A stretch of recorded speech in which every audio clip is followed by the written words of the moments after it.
رہنمائی T V channel میں خوش آمدید۔ آج ہم آپ کے سامنے ایک پیاری بات رکھیں گے۔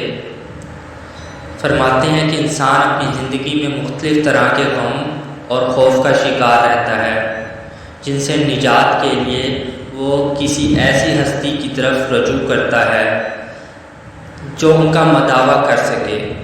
اس میں کوئی شک نہیں کہ وہ ذات صرف اور صرف اللہ ہی کی ہے، جو ہماری مدد کرنے پر پوری طرح قادر ہے۔ اس لیے ہمیں ہر مشکل میں اس کی طرف رجوع کرنا چاہیے۔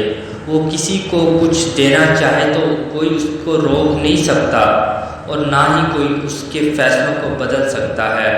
لہٰذا ہمیں اسی سے دعا مانگنی چاہیے۔